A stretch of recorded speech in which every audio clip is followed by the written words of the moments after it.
Why are we here?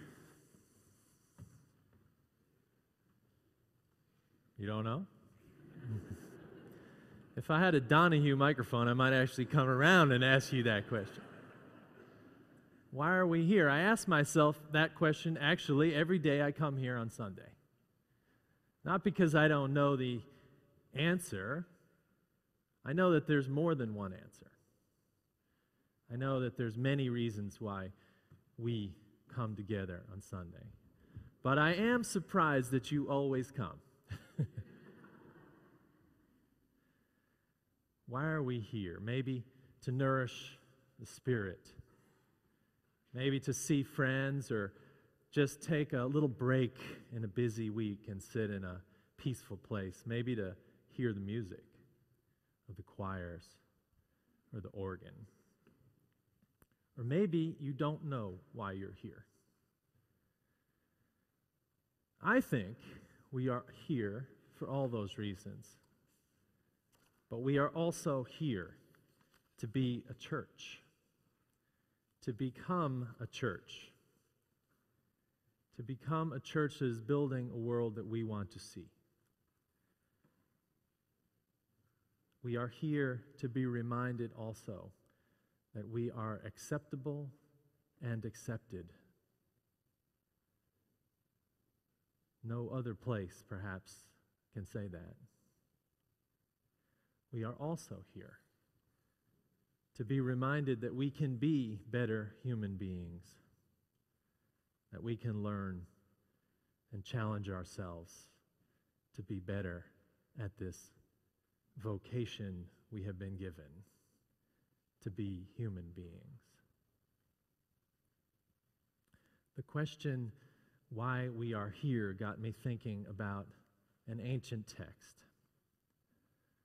that's not just about being part of a church, but it's about being a person, and especially a spiritual person, or a person of faith even, if I can use that word. It's from Paul's letter to the Romans, and don't get excited, I don't preach from Paul's letters every week, maybe once a year, so this is it, you know. But in his letter to the Romans, there's a list of 31 things that we can do to be good people of faith. Remember, he was writing to the Christians in Rome in the first century. There wasn't a state religion for another almost 300 years. These were people who were meeting in homes and hiding from the Roman government. Remember, eventually they would be highlighted in the activities in the Colosseum. So he is writing to them as encouragement about what it means to be a person of faith. And I want to read it in contemporary language from a Bible called the Message Bible. Contemporary language. It goes like this. Love from the center of who you are. Don't fake it. Run for dear life from evil. Hold on for dear life to good. Be good friends who love deeply. Practice playing second fiddle. Don't burn out. Keep yourselves fueled and aflame. Be alert servants of a cause, cheerfully expectant. Don't quit in hard times. Pray all the harder. Help the needy. Be inventive in hospitality. Bless your enemies. No cursing under your breath. Laugh with your happy friends when they are happy, and share tears when they are down. Get along with each other. Don't be stuck up. Make friends with nobodies. Don't be the great somebody. Don't hit back. Discover beauty in everyone. If you've got it in you, get along with everybody. Don't insist on getting even. That's not for you to do. Our scriptures tell us, Paul says, that if you see your enemy hungry, go buy that person lunch. If he's thirsty, give him a drink. Your generosity will surprise him with goodness. Now, that's a pretty wild interpretation of that, I admit, but I like it. Romans 12 is this list of what it means to be, in some sense, a faithful person, to be a good person. But if this is the list, then some of us are in trouble. If we had to do this list here in this sanctuary for the rest of the day with each other, I think we might be in trouble. I mean, we could hold off being vengeful until maybe lunch, right? We could hold fast to what is good for a little while, at least here in worship. But what about in our everyday lives? Can you worship like this in the morning when your children are giving you a hard time about going to school? Can you worship when your neighbor says something that seems to insinuate she dislikes something about you? Can you worship like this, as Paul asks us to do when a co-worker leaves you a bitchy note? Can you worship like this when someone cuts you off on the freeway and curses you as they go by? Or when you're told you are a disappointment by a friend or a parent or a child? Paul thinks so from the veil of time. He thinks we can live not just here in the sanctuary, according to this list, but in our lives. Not just here when we come for this moment of peace or to be blessed by the music or reminded of our better selves, but in our lives, guidelines for every day. Barbara Brown Taylor, the Episcopal minister and author of the book we studied 2 summers ago, An Altar in the World, was preaching on this text in Chautauqua, New York this summer. She said this: Paul gives us a kind of order of service which doesn't tell us what to do when, but gives us something to do no matter where we are on this earth or with whom. Half listening to your mother on the telephone while you are checking your email with your free hand, let love be genuine. Trying to beat that old guy with the raggedy package in his arms through the door at the post office because you have a package too and your lunch hour is almost up. Outdo one another by showing honor, she says. Sitting in a meeting with someone who points out the flaws in everything you say, bless those who persecute you. Putting off calling the friend who just lost his job and his house because you don't know what to say, weep with those who weep. She does admit that blessing those who persecute her is tough, especially if you can't do it under your breath. She recommends if you have to, you try doing it quickly and without emotion. Bless you for being such a jerk, and may by God's grace and His kindness heap burning coals on your head. Amen. You can try that. Possibly satisfying, but we know that's not right. Blessing, though, with genuine love. The guidebook Paul writes here is under the radar of faith work. It isn't awards given or recognizable to anyone but yourself when you do this kind of stuff. Paul doesn't say lose your life and gain it in a sacrifice that everyone sees. He says do these things that aren't showy or sacrificial, but you may have to lose something in order to do them. All the same, who gains is the life around you. What gains is life. He says faith is good people doing things from the heart and soul for an audience of one, oneself or God. It's you gaining rewards that don't come with ribbons or gold stars anymore. It's you rejoicing with others who rejoice rather than tallying the points you get for being good. It's the white mother who sits with the Latina nannies at the park who are being ignored as if they aren't there by the other white women, but not asking to be recognized for it. It's dropping a birthday card off on that colleague's desk who persecutes you, maybe to soften him, but with no expectation of a return. It's the church member who calls on the person who is shut in with a handmade coffee cake and some flowers just to check in, not to be recognized for it.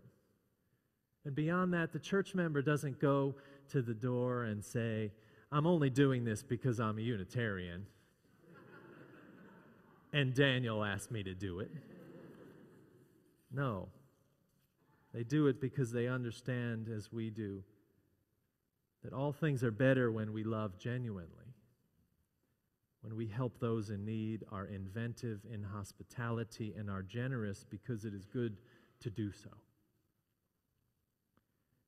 Taylor says, don't do good works to think more of yourself, but less. What does she mean by that? I think she means less of self and more of others. That is a way of deepening faith and something that we can always practice. These genuine acts of love mean we don't just do it because we are part of a church, but because we are people of faith, people of spirit. The ancient lesson here is in that losing part of one's ego, we gain a lot. In joining with others to do good things, by losing some of what we gain, we create a place in the world that is better and not measured by the positions we hold. It means in losing some sense of importance, we see the vast ocean of humanity as just as important as we are. Now, I know this is going against the instincts of human nature because we are instinctually self-interested.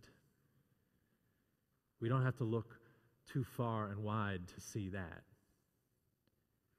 But I think there is a higher form of the evolution of the human spirit, which is not acting for oneself, not acting in spite of oneself, but for the good of all. And I know you know this.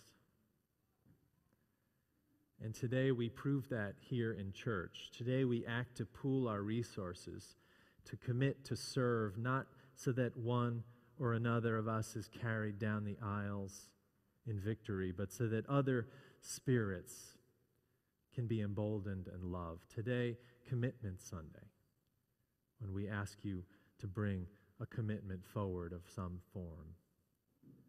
Today we act on losing our lives to gain them. In way we sacrifice some of what we have so that others have this place and our values and this mission to be a strong, progressive voice in our community and a place of care and love. The pledge you make today is not a season ticket or a ticket to the theater. It is not a share. It is not a spot in a pew. It is not something you can take home and hang on the wall. It is a statement that this place matters for all.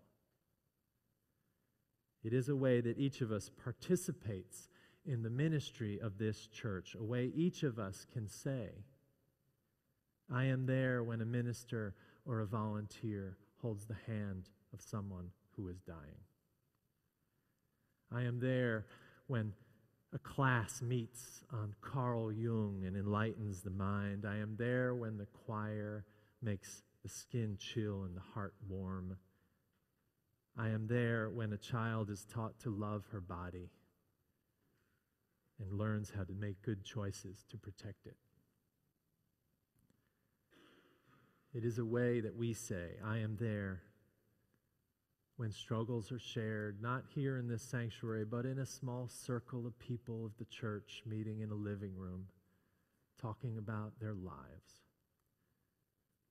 And I am there when a Yes team processes 8,000 pounds of potatoes for the poor and the hungry. To lose your life so that life is gained requires us to give up something. We know that. Maybe it is making a contribution here, but spiritually it also means giving up something so that harmony thrives in our homes, in our workplaces, in our communities. It means giving up some of our genuine hurts to make room for others. It means giving up some of our genuine losses, genuine pain, genuine needing to be right all the time so that others can have space to be who they are, for peace to prevail, for harmony. It is not giving in, it is giving out of the depths of who we are that we are called to do. From the ancient words of a conflicted, troubled man, a speaker for the church in the first century, and from this pulpit today. When we ask you to bring your pledge cards forward or get involved through our volunteer fair or just come forward to vote with this place through a contribution of any kind today, something we never do. This is not a Baptist church where we take two collections. But we are hoping that it brings you joy, not more obligations.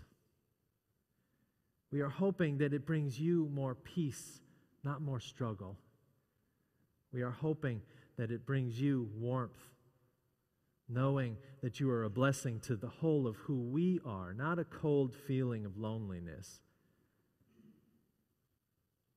And I know, we know, you know how to do this because you have received so much from either this church or someone in this room or someone in your life. You have learned how to give and receive. Paul said in his list, implicitly, we know how to give because we know we have received. We know how to be generous because we have received generosity. We know how to love because we have been loved. We know how to keep fueled because we have been nourished. We know how to get along because we have been tolerated. And we know how to make friends with nobodies because we have been nobodies. Through the veil of time, these words come. Love from the center of who you are and don't fake it. Keep yourself fueled and aflame. Make friends with nobodies. Don't be the great somebody. Your generosity will surprise you with goodness. We have to lose something in life so that it is enhanced. That is the ancient wisdom here. We have to give to receive. May you do likewise and know the blessings that follow are reminders of why we are here today and why we are here each week. Amen.